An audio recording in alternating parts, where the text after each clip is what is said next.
And I hope na yung iba po sa inyo nakakain na po. Nakakain na po. Sir Adam. Ayan. Sige po.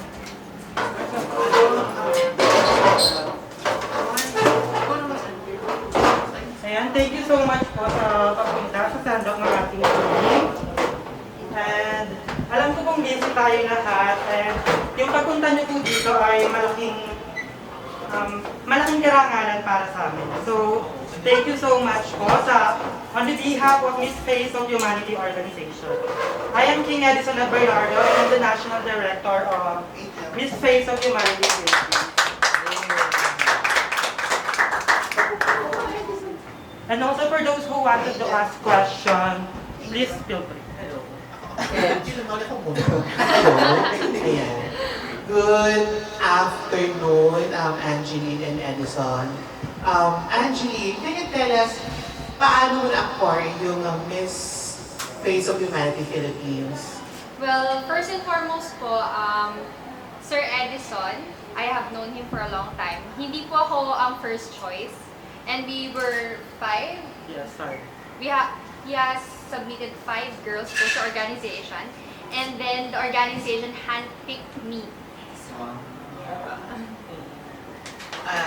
Sir Edison, so ano yung mga qualities na nakita mo, of course, kay Miss Angeline to represent the Philippines sa Miss Face of Humanity sa Canada? Well, first of course, yung beauty, well, kailangan talaga yan as a beauty queen. Well, yung beauty naman nakikita natin yan, outside and inside. I think ang nakita kong qualities kay Angeline is yung determination. We all know that Angeline is no longer new in the world of pageantry. Well, matuturing na siyang kontesera. So, yun yung unang quality na nakita ko sa kanya. Talagang hindi siya sumusuko. Palaban talaga siya in any challenges, and that's what a queen is. Speaking of contesera, for those syempre sa mga viewers namin na hindi pa alam yung pageant background ni Miss Angeline, can you tell us ano yung previous pageants mo na sinalihan? Well, si Angeline sumali siya sa Miss Philippines Earth 2020, the first ever virtual pageant sa bansa natin. And then she placed as runner-up. And last 2018, before the Miss Philippines Earth pageant, she's also a candidate sa Miss World Philippines 2018. Ayun, thank you so much, Angeline. Pinapatigil na ako ni Esa. Oo, natulog naman yun. Sis, thank you so much, Angeline, and good luck. Saan pala sa Canada? Last na. It is going to be held po in the Metro Toronto Convention Center in downtown Toronto. Toronto. Sabi Yes ko po. natin siya. Safe na rin daw, sabi ni Ate Esa. Huwag ka magtatanong mamaya. Kailan po ito? It is going to be held po on the April 2nd. 2nd of April. Malapit na. Yes po. Last month po. Pero it will be April 3 here in the Philippines. Anyway, thank you so much and full support ng course mga pageant friends ko dito. Thank you so much. Ay, siya si Ada. Kumusta ka na? Mars. Hello Mars, good afternoon. Hello, Mars. And Edison, finally, nagkita tayo. First question ko muna sa National Director kay Edison. Edison, question lang, paano, kasi kanina diba, tinanong natin si Angeline paano niya na-acquire, pero curious lang kami, paano mo nakuha yung franchise ng Miss Face of Humanity Philippines? Well, una pa lang, ito na talaga yung gusto ko. I really wanted to have my own national pageant. Wow. And when I am searching online, nakita ko yung Miss Face of Humanity and sinerch ko kung ano yung advocacy nila. And then they were fighting for humanity, for harmonious humanity. So, ito talaga, I think, sa lahat ng mga bagong pageant, yung Miss Face of Humanity organization, yung one of the best. Masasabi natin na one of the best dahil wala silang height requirements. Well, on the other hand, their age limit is until 30 years old. And then, also, when it comes to physical appearance, everyone is welcome. And I would also like to announce that later this year, we will going to have a national pageant. And I hope sa mga nanonood ng live, and you wanted to join, feel free to submit your application. And then, after this send-off, ipopost na namin yung mga requirements na need nyo i-submit. And thank you so much din sa pageant medias na pumunta dito. Especially to Mars Franz na nag-message sa inyo para umattend dito. And maraming salamat dahil kung wala kayo, wala ang pageant community. Yun lang po, maraming salamat. Thank you, Edison. And syempre kay Angeline, I know that parang twice nang na-postpone yung pageant, once na-postpone yung pageant due to pandemic. Pero, Mars, question lang, how was your preparation with regards to this pageant? Well, actually, at first po, overwhelmed pa ako kasi it's going to be my first time going in an international pageant. And hindi ko siya in-expect na magiging ganito siya kabongga and everything because knowing that it is an inaugural one, bago pa lang siya. And ang naging preparation ko po during that time is mind conditioning, more on mind conditioning. Because usually in the pageant industry, people would always consider how you look, how you speak, and what is the essence of your presence in everyone. And I have been subjected to several, bashing before because of my body image and everything. And yes po, I suffered po in polycystic ovarian syndrome, and it was a hard thing for me to remove my shed weight a lot. So it really helped me give myself more time to, look for options on how to be more healthy. So for someone who is suffering polycystic ovarian syndrome, medyo mahirap po talaga magpapayat. And syempre, sobrang cruel ng pageant industry if they see you, if you're not toned enough, if you're someone who is not too perfect for their eyes. It can be quite damaging, especially for the candidate. But then, because of the opportunity, especially my national director, sobrang supportive niya. He gave me more time and he understood what is really happening within me. And sinabi niya sa akin, you are beautiful enough. You don't have to validate yourself with what people are trying to tell you. Thank you so much for that. So, yun po. And lastly, Mars, kasi hindi kasi nila alam that you are also a businesswoman. Yes. How do you manage now as a business owner, entrepreneur, and now beauty queen competing international and waving our flag in upcoming Miss Face of Humanity? Brief background lang po, especially for those who are watching sa ating live. I am a licensed civil engineer po and I'm currently working at the Department of Public Works and Highways. And aside from that, yun nga po, meron po tayong business. Meron actually ongoing po ang aking bazaar business and clothing business. And how do I manage it? So, sa mga nagbi-business, ang una nating nagiging problem is kung paano siya palalakarin despite your schedule.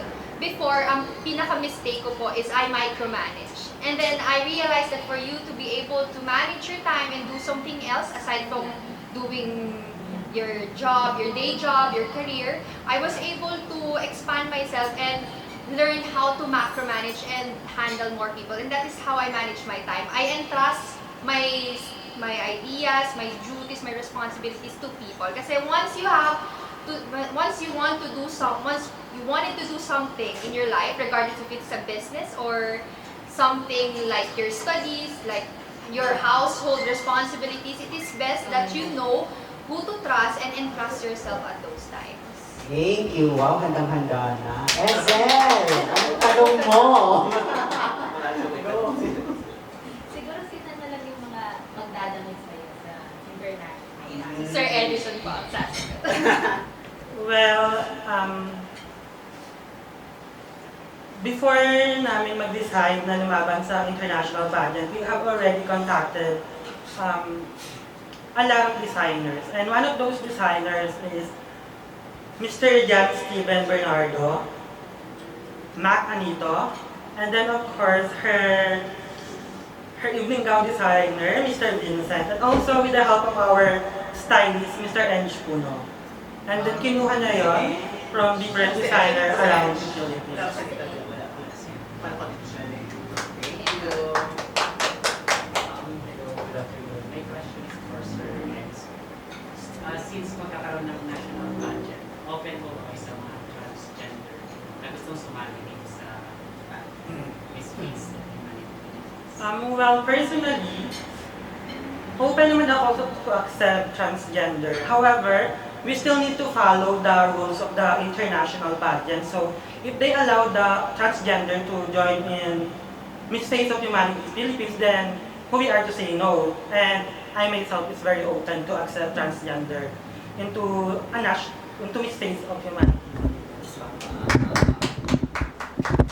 May question first for Miss Angel. So, yung sa national costume, can you share kung ano yung isusunod? Actually po, yung national costume namin, ang equivalent po niya sa competition is diplomatic costume. So during the diplomatic competition, it is going to be an open debate between candidates. And what I have prepared has a personal touch to it. And I actually hand-painted the train of my gown. So you will see it in the competition po. So, meron ka na bang idea sa mga activities na gagawin niyo? Ang magiging activities po namin, first is more on orientation and more on interview po talaga kami. Wala po kaming swimsuit competition. Thank you, good luck. Thank you po. Arte to now, Go dito na kasi kung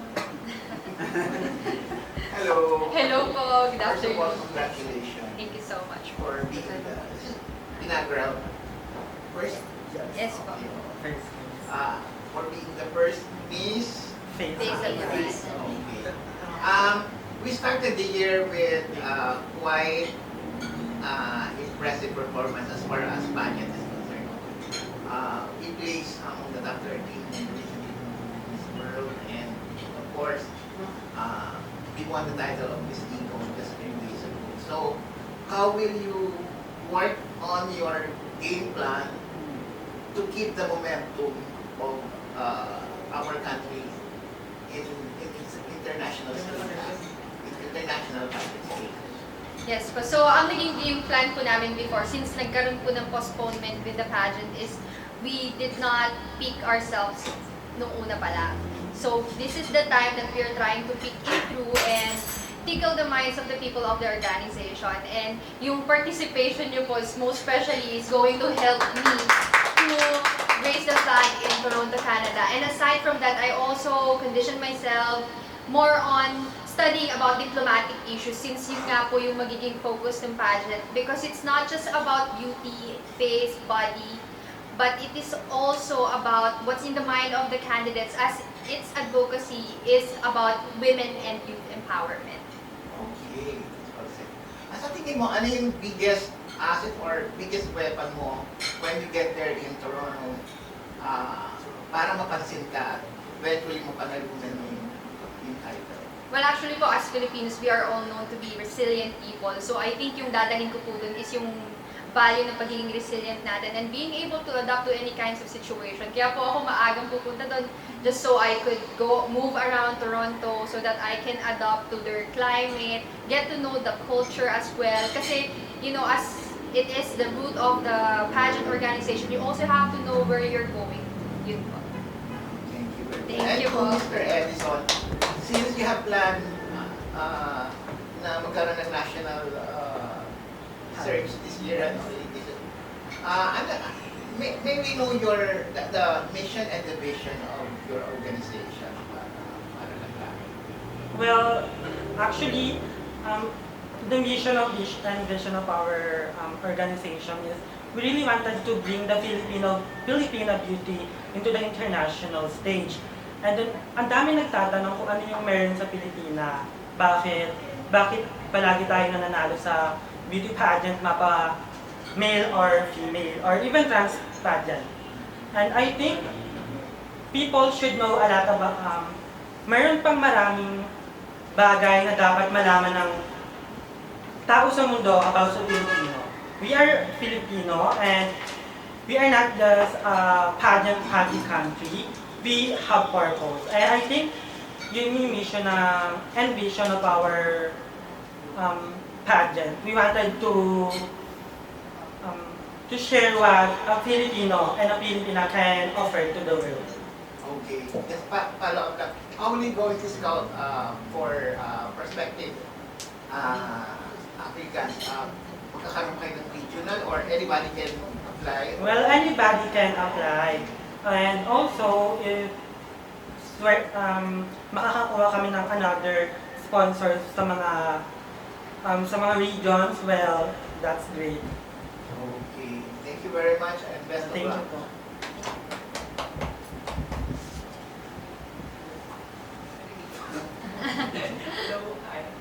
Hi.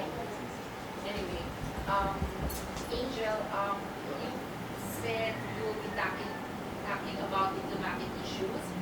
Ang question ko is, ano nakikita mong diplomatic issues ng Philippines ang kailangan i-tackle natin? Well, it's important that we tackle about the West Philippine Sea dispute. And prepared na po tayo kung anong pwedeng iba to sa aking questions. And as much as possible, I want it to be more neutral as we are fighting about our peace. And there are things that we should think about before we speak. And as someone who is going to be an ambassador or someone who is going to represent the Philippines, I as much as possible have more knowledge to these kinds of issues. Sir Ed, good afternoon. So, my question is that, di ba ang first time ngayon na ang pageant? So, mas parang, how do you ensure the value at legit po yung pageant niyo? Sa Canada, kasi di ba parang marami na kasing parang pageant ngayon na nilabasan at yung iba parang meron nasa scam pa. Yes. So, good afternoon. Ang ginawa namin to make sure na legit yung pageant is we call the international director of Miss Face of Humanity, and also we do background check. And the last time, to prove it legit, they conducted a press conference with Miss Universe Thailand 2017, Pawing Sudagluwin, and it was a very successful event. And I don't feel that Pasay will attend a scam pageant or yung hindi totoong pageant. Thank you. Miss Angel, so how can we help po sa iyong campaign sa pageant? Meron bang parang voting? Yes po, so as much as I can, as much as I want to get your help, ang pinaka-best way po to help and support me is number 1 is to vote for me through the Miss Face of Humanity.global page. And also you can like, share, and comment on the pictures of Miss Face of Humanity Philippines being posted in the official page of Miss Face of Humanity. Ila?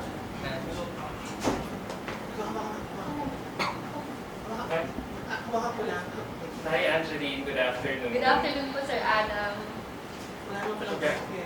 Congratulations once again for this appointment. Now my question is, kasi everyone doesn't know about your pageant, Miss Face of Humanity.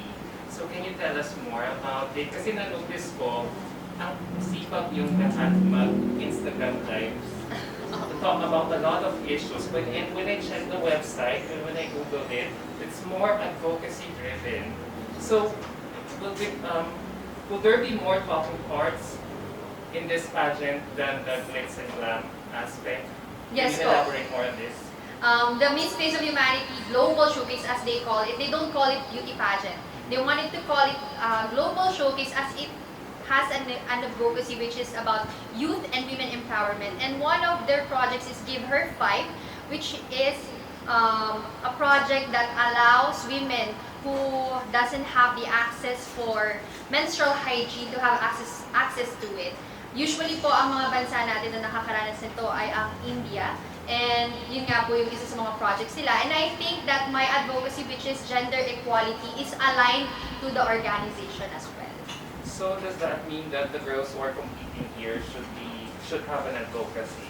Yes po.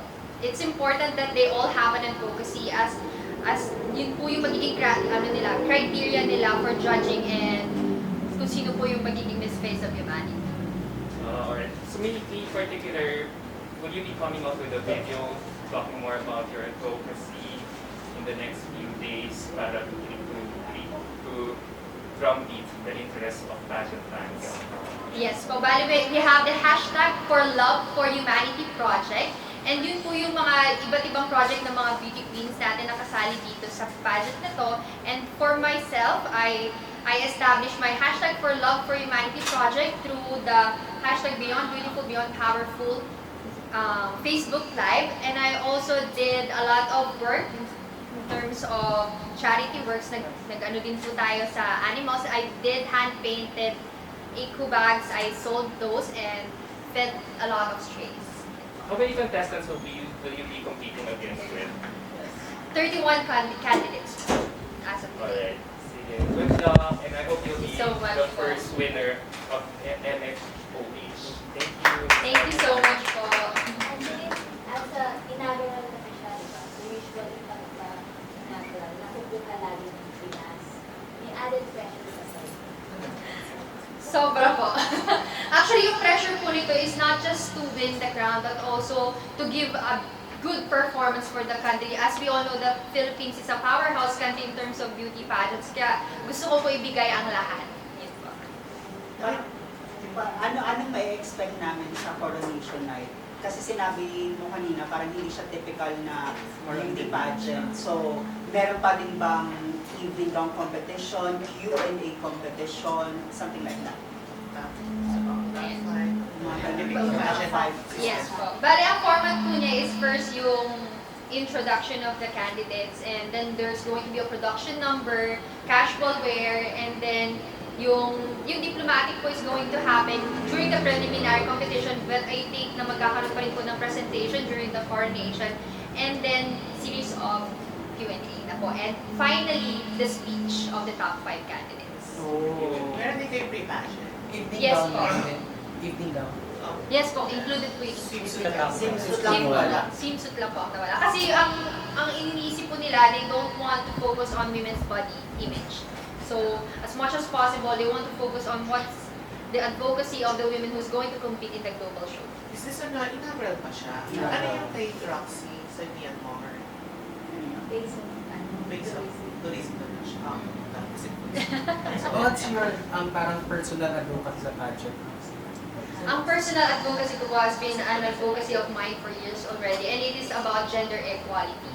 But for this moment, for this time, yung gender equality advocacy ko po is going to be something really that is close to my heart, as I am someone who have been a victim of gender-based violence. So as someone who have been a victim of gender-based violence, I ensure that the word silence shouldn't be something that we use to those who have been victimized by these kinds of acts of violence. As someone who have been a victim of gender-based violence, silence is the best form of trying to give chance to these kinds of things to foster. And with that advocacy, I would like to share to everyone that women who are experiencing these kinds of things should have enough reason to be someone who will be speaking out, so that people will know when to stop, when to know that you are being victimized by by people who are giving you sexual harassment, gender-based violence, domestic violence, and more. Yeah, on the lighter side, no, I believe yung good-looking lady is your boyfriend. Oh, ano yung message ng boyfriend mo? Of course, boyfriend. Bigyan naman ka ng mic. Yung message na lang. I know. Sa kan. Watch me. Sabi ko. On the spot siya to. Na-shock po siya. On the spot siya to. Hello. Actually, before pa nitong start nung a month ago, na-stress siya sa mga bagay-bagay kasi ang dami niya activity. So, for me, pagpunta siya sa Canada, do her best lang and huwag siya magpa-stress. Iwan niyo yung trabaho dito, focus siya sa pageant, and sabihin lang niya kung ano yung nasa puso niya. And always pray. Yun lang po yung masasabi. Wow. Gusto ko po yung always pray.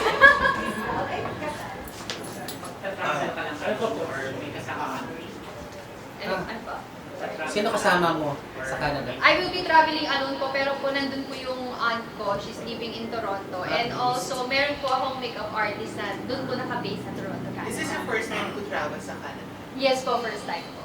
Kaya maaga siya doon. Oo. Ano makakasok ko sa Pero weather? ilang 1 week lang ba yung ano ninyo, yung pageant ninyo? Yes po, the pageant proper is 1 week. Then, if the candidate wins, kahit po top 5, she'll have to stay for a month. Wow! Yes po, she'll have to stay for a month. And yung title holder po, magstay po siya for a month and then go back to the Philippines and then move around different parts of the Sorry, kinisli! Ako yun. Ladies po. Nakita mo na may mga candidates Yeah. sa... Oo. Sino mahigpit mong kalaban? Ang pinakamahigpit Medyo, ko, oo. ang pinakamahigpit ko pong kalaban, I think, is si Miss Thailand. She's so beautiful. Yes po. Magti-judge mo si Pasay? Magti-judge ba si Pasay? May possibility ko na mag-judge siya. Kasi Canadian citizen po siya. Open ba yung venue for audience? Open for audience po siya, pero may tickets eh. Ah. Magaganap. You've been through, you've been through several national beauty pageants in the past. Yes po, Miss World So is Miss World.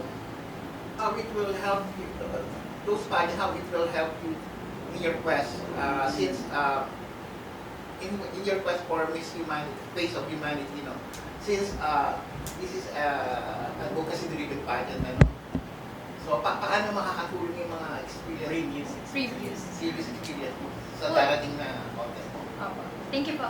Lalo na yung Miss Philippines Art kasi advocacy-driven talaga. Actually po, ang unang nakapag-prepare po sa akin is si Miss World Philippines. Doon niya na-enhance yung confidence ko, yung walk ko, yung form ko and everything. But with the Miss Philippines Earth, it has prepared me a lot to this advocacy-driven competition. Kasi during the Miss Philippines Earth, more on Q&A po tayo, more on interview. So, kaya ngayon po parang feeling ko manina lang. Very confident. So ano yung mga pre-pageant events? Kasi sabi mo, walang swimsuit, di ba? Yes po. So, aside from the advocacy, ano yung ibang aspect ng competition? Bali po on March 26 ba? 26 magkakaroon po ng preliminary show which is the fashion show of diplomatic costumes and doon po namin i-raise yung aming advocacy speeches and magkaka-debate po. Any message to your fans, supporters, family? Ayan. First and foremost, thank you po sa lahat po na nandito ngayong araw.